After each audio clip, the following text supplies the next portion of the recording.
Hershey Park in Hershey, Pennsylvania is one of the oldest parks in the United States, and this park is actually very interesting. They opened up back in 1904 for the employees of Hershey and opened up in 1906 to the general public and have been expanded quite a bit ever since. Now I've taken several trips here and they have 14 coasters and I've ridden every single one with the exception of their Wild Mouse, but today I'll be counting down, in my opinion, the top 10 coasters at the park. Now, the Hershey Park has a great lineup of coasters with great quality and quantity and just a great diversity in their collection. But with those things out of the way, let's get right into the list. Alright, so starting off the top 10, we have LAFF TRAKK. Now, this was my first ever MAURER spinning coaster, and I think it's stretched to even call it a spinning coaster. Now, when I was there with my good friend Kyle from Coaster Demon, we even tried to sort of make the weight more off-balanced. And it still didn't even really spin. I mean, it barely even rotated throughout the ride. I mean, it's a decent family coaster. The backwards drop, I sat backwards. That was really fun. But other than that, it was just kind of I mean, it has some cool theming, like lots of like lights and cool like funhouse theming, which is what it's themed to.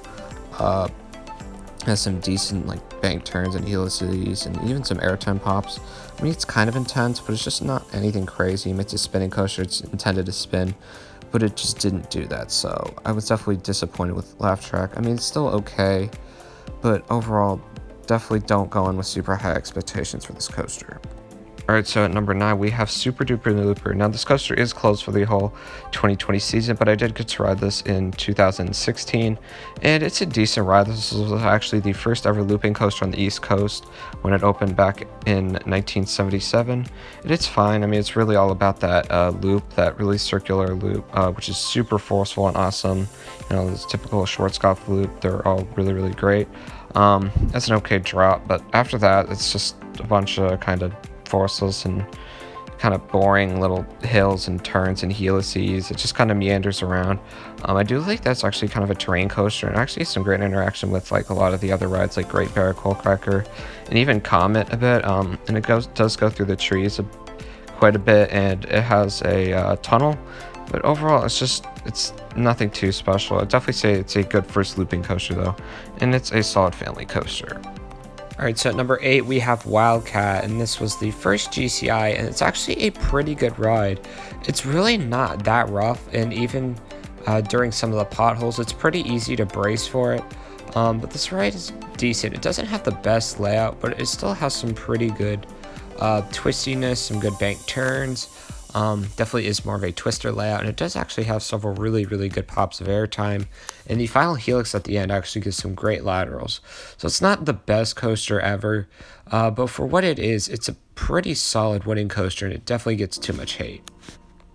Next up at number 7, we have the park's other GCI coaster, Lightning Racer. Now, this is a dueling coaster, and I think that's the main thing putting ahead of WILDCAT is the racing aspect. It's really fun. There's a lot of cool near misses with the other train, especially if like you duel somebody or like one of your friends on the other train. Like I did that with Kyle, and it was really fun. And it's a decent ride. It doesn't have the best layout, but it does have some decent bank turns, pretty good curve drops, and pretty good airtime moments. It's a pretty long ride, but like the layout isn't the best. I think just overall the main thing about this ride is definitely the racing aspect. It races every time, which I think is great, but in general it's just not the best coaster ever, but it's a fun ride. So there you have it, Lightning Racer at number 7. Alright, so next up at number 6, we have my favorite wooden coaster in the park, COMET. Now, this is the park's oldest operating coaster. This is a PTC wooden coaster that opened up back in 1946, and this ride is really fun. I love the buzz bars, especially. I got a back row ride with a loose seatbelt, so I was flying out of my seat. On some of the hills, I was even standing. The airtime is really good. Some of the hills later in the ride aren't the best, but like the drop and definitely the drop off the first turnaround is really good. Some of the turns give some pretty good laterals. It is a little rough, but it's really not that bad. I like how you have a bunch of coasters wrapped around it, which actually came after it, which is interesting. Like SKYRUSH, SOOPERDOOPERLOOPER, and Great Bear. But it's a classic fun ride. It's definitely a good like family coaster. It still runs really well for its age. Definitely made me appreciate Both Bar Woodies quite a bit. And it is my favorite wooden coaster at the park. Alright, so at number 5, we have a coaster that I actually used to not be a big fan of. This is Great Bear. Now, I rode this in 2017. I thought it wasn't super intense or really anything great, but my ride this year was actually really fun. It was really forceful. It has 4 inversions, a vertical loop, an Immelman, a 0G roll, and a corkscrew. The 0G roll is definitely really great. My favorite part of the ride. If it has like an airtime pop towards the end of the ride, which is pretty good, and it's a really unique helix before the drop, and even the drop itself is pretty fun. I do like that it's a pretty unique way this ride is set up, like with the terrain and how it like interacts with Super Duper Looper. The ending's not the best. It's kind of just some slow unbanked turns into the brake run. But it's definitely a pretty fun ride. It's my least favorite being an invert. That doesn't mean it's a bad ride. So yeah, Great Bear, pretty solid ride. So it is coming in at my number 5 spot. Alright, so at number 4, we have another coaster I used to not be as big a fan of. This is Fahrenheit. Now this is the Intamin's only vertical lift coaster, and it's fun. And it has a beyond vertical drop, which was definitely a lot better than I remember. It has 6 inversions, including a Norwegian loop, which is very unique and really intense. A Cobra roll, which is definitely my least favorite Cobra roll, probably. It's pretty rattly. And my least favorite part of the ride. Then it has those 2 really whippy corkscrews. So all the inversions are really fun. And it ends the ride with some intense banking turns and a really good pop of airtime. So it's a really fun ride. It's pretty smooth. It's not super long, but I think for what it does, it definitely does it pretty well. So, you know, not my favorite coaster in the park, but it's definitely a solid looping coaster. Alright, so next up at number 3, we have Stormrunner, the INTAMIN accelerator coaster. Now, I only have 1 ride on this, and that was back during my 2017 trip because it was raining a lot that day, and it is closed for the whole 2020 season. In my memory, this ride's not the best, but I do remember this ride just being definitely really fun. It has that great launch with the now get ready, here we go into that 0 to 72 mile per hour launch, which is really intense. There's an awesome top out with a vertical drop. It has 3 really fun inversions, including that awesome flying snake dive. It's a really good pops of airtime.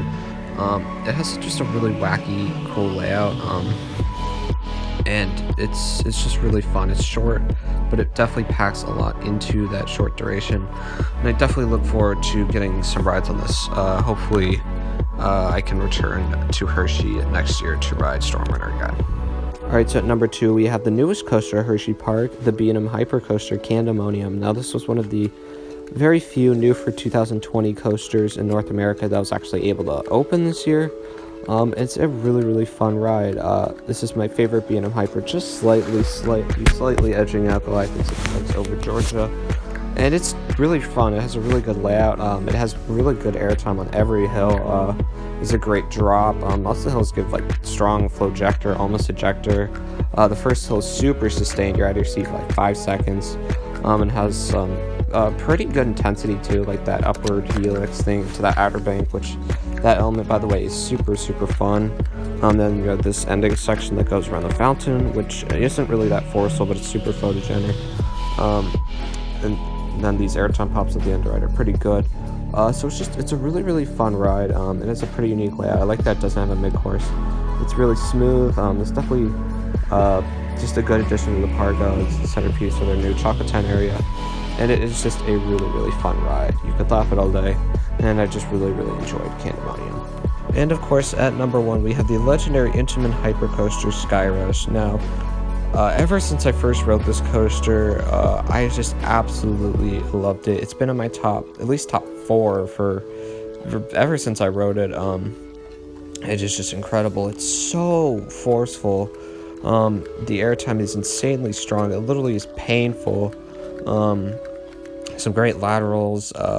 I love the open seats. The wing seats are just awesome. It doesn't feel like that short of a ride, in my opinion. So that's fine. It just has so many different types of forces and types of elements. It has a really compact layout. Some people say it's not the best layout. I think it's a good layout. I like how it goes over the water and how it goes right next to Comet.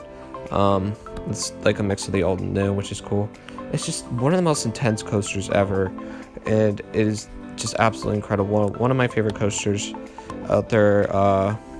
And yeah, there's SKYRUSH. It's just so fun. Alright, so there you have it. That's my top 10 coasters at Hersheypark. Overall, I think this park has a great lineup with great quality and diversity. I mean, they first of all have 2 hyper coasters, both of which are very different. One's more of a crowd pleaser, and one is a lot more intense and extreme.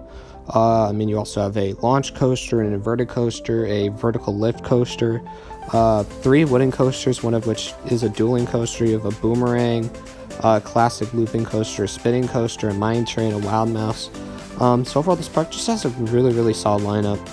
It's just a great park overall. This is just my opinion on the top 10 coasters at Hersheypark. You could feel free to disagree.